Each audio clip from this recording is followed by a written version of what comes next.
You're too simple for these events, Emma. What will my colleagues think?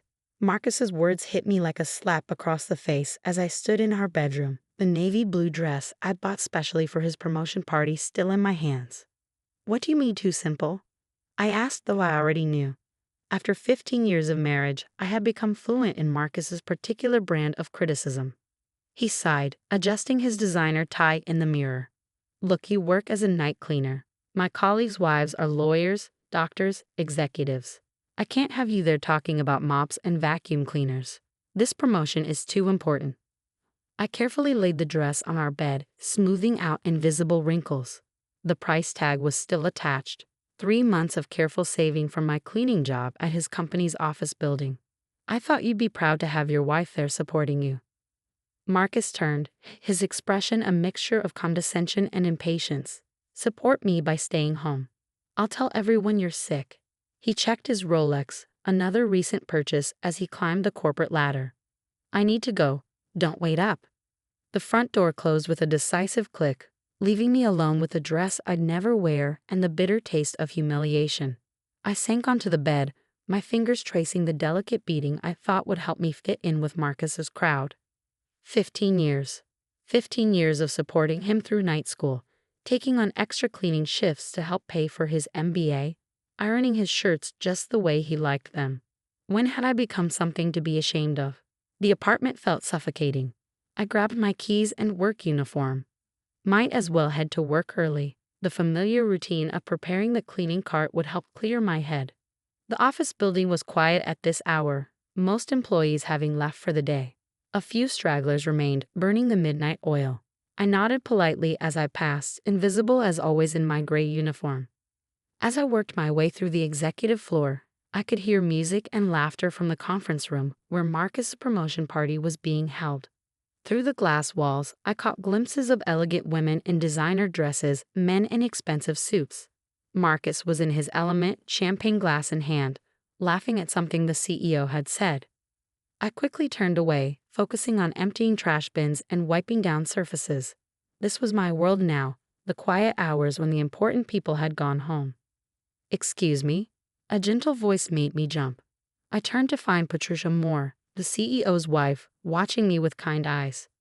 "I'm so sorry to startle you. I was just looking for a restroom." "Of course, Mrs. Moore. It's right down that hallway, second door on the left." I gestured with my cleaning cloth. She smiled warmly. "Please call me Patricia. And you must be Emma, right? Marcus's wife?" My heart stopped. How did she know? Had Marcus mentioned me after all? "I recognize you from the photo on his desk," she explained. "Though I must say, I'm surprised to see you here working instead of at his party. He's been talking about this promotion for weeks." I fumbled for words, heat rising in my cheeks. I wasn't feeling well. I managed, parodied Marcus's planned excuse. Patricia's expression shifted subtly. "I see," she said, in a tone that suggested she saw far more than I was comfortable with. "Well, I should let you get back to work. Though," she paused, reaching into her purse. "Here's my card. Call me tomorrow morning, would you? I'd love to discuss something with you." Before I could respond, she was gone, leaving me holding an elegant business card and a growing sense of confusion. What could the CEO's wife possibly want to discuss with a night cleaner? The rest of my shift passed in a blur. When I got home around 3 a.m., Marcus was already asleep, his tuxedo carelessly thrown over a chair. I carefully hung it up, old habits die hard, before slipping into bed, Patricia's card tucked safely in my wallet. At midnight the next day, just as I was preparing for another shift, my phone rang. The number was unfamiliar. "Mrs. Emma Thompson," a deep voice asked. "This is Robert Moore, CEO of Moore Enterprises.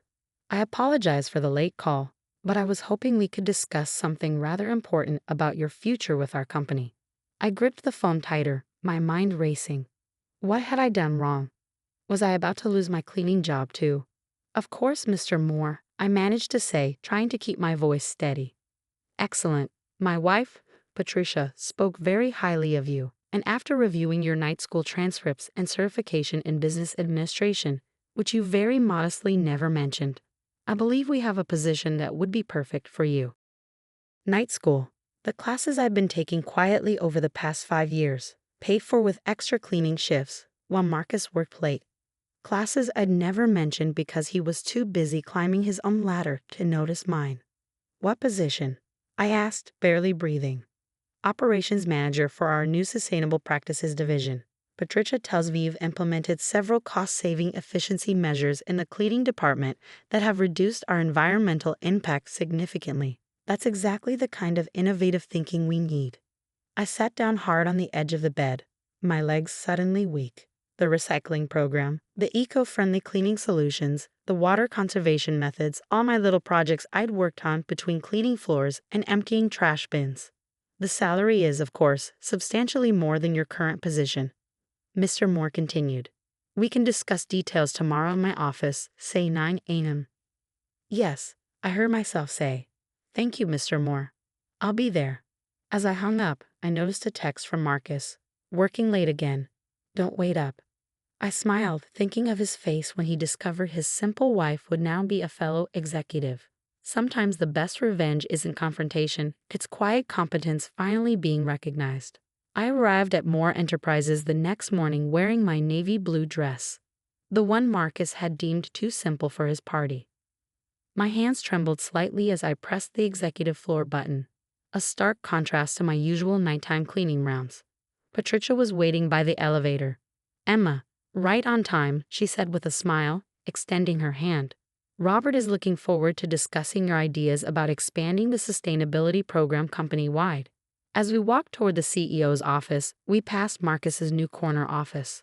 Through the glass walls, I saw him arranging his desk, probably practicing important executive poses. He didn't look up. The meeting with Mr. Moore exceeded every expectation. The position wasn't just a title. It came with real responsibility, a corner office of my own, and a salary that made my cleaning wages look like pocket change. As I signed the employment contract, Patricia squeezed my shoulder supportively. One more thing, Mr. Moore said, checking his watch. We're announcing several organizational changes at this morning's executive meeting. I'd like you to attend. My stomach flipped. This morning. In about, he glanced at his watch again. 10 minutes. Patricia will show you to the conference room. The executive conference room was already filling up when we arrived. I took a seat near the back, watching as Marcus strode in, head high, claiming a spot near the front. He still hadn't noticed me. Mr. Moore called the meeting to order. Before we begin, I'd like to announce some exciting changes to our leadership team. Marcus sat up straighter, probably expecting more accolades for his promotion. First, I'm pleased to introduce our new operations manager for sustainable practices, who will be spearheading our company-wide environmental initiative. I held my breath. Please welcome Emma Thompson. The room burst into polite applause as I stood. Marcus's head whipped around so fast I thought he might hurt himself. His face cycled through confusion, disbelief, and finally, dawning horror. Emma brings years of hands-on experience with our operations, Mr. Moore continued, along with innovative ideas that have already saved the company significant resources. She'll be working directly with our executive team to implement sustainable practices across all departments. Marcus's face had gone from red to white to slightly green. I smiled pleasantly, making eye contact for the first time. Thank you, Mr. Moore. I'm looking forward to working with everyone. The meeting continued, but Marcus seemed to have trouble focusing. He kept shooting glances in my direction, his pen tapping nervously against his notepad. Afterward, as people filed out, he cornered me by the water cooler. What is this? He hissed. What did you do? I accepted a job offer, I replied calmly, filling my water glass. Congratulations again on your promotion, by the way. Sorry I missed the party, I was working. But you're a cleaner. Was a cleaner, I corrected. Now I'm operations manager for sustainable practices. You should read my proposal on eco-friendly waste management. It's quite fascinating. Before he could respond, Patricia appeared at my elbow. Emma, dear, ready for lunch? We have reservations at La Maison. Marcus's jaw dropped further. La Maison was his aspirational business lunch spot, the one he'd been trying to get reservations at for months. Of course, I said, smiling. Marcus, you'll excuse us. Important business to discuss. I left him standing there, still clutching his notepad like a shield. That evening, I arrived home to find Marcus waiting, his perfectly styled hair now slightly disheveled. How long? He demanded as soon as I walked in. How long have you been planning this? Planning what? I set my briefcase down, my new briefcase, purchased during a lovely shopping trip with Patricia after lunch. Getting an education. Working hard? Being recognized for my capabilities? Unlike some people, I don't need to plan ways to exclude my spouse from my success. He had the grace to look slightly ashamed but pressed on. You should have told me about the night school.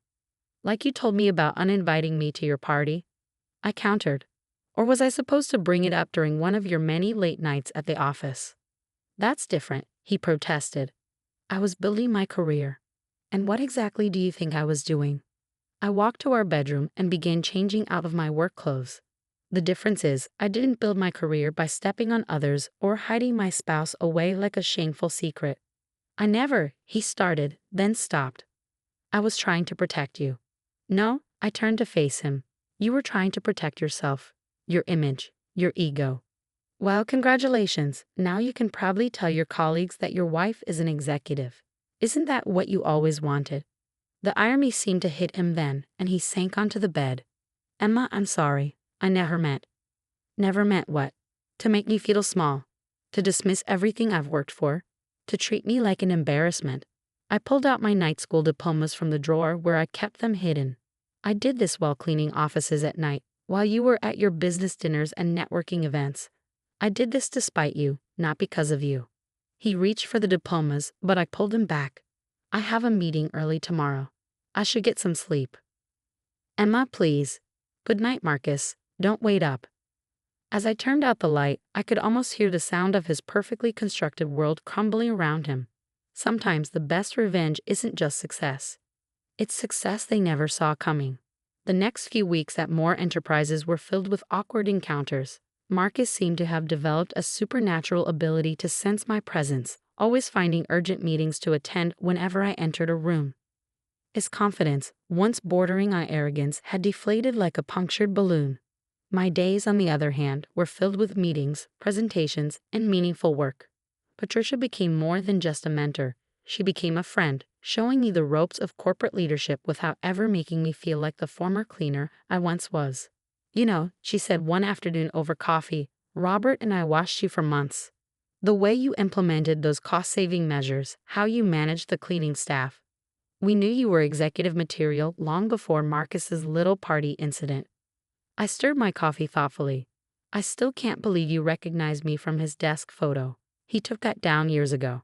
Patricia's eyes twinkled. Oh, he did. But I make it my business to know everyone in this company, especially the ones making real changes while others are just making noise. One evening, as I was preparing a presentation for the board, Marcus appeared in my office doorway. He looked different, humbled, maybe even a little lost. Can we talk? He asked quietly. I gestured to the visitor's chair, the same type of expensive leather seat he had been so proud to get for his office. He sat, fidgeting with his tie.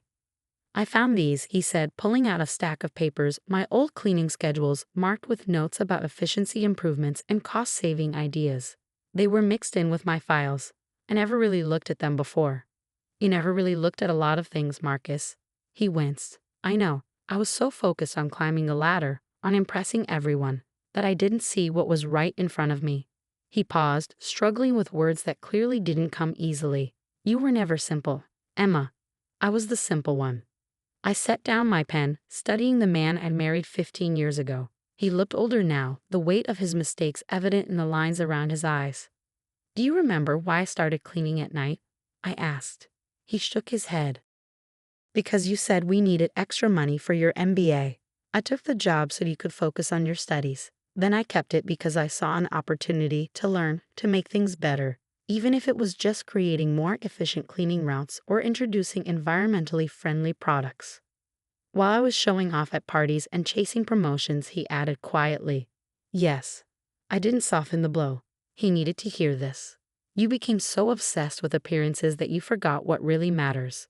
Success isn't about who you impress at parties, Marcus. It's about the value you bring, the changes you make, the people you lift up instead of push down. He was quiet for a long moment. I've been offered a transfer, he finally said, to the Boston office. I think maybe I should take it. I felt an unexpected pang in my chest.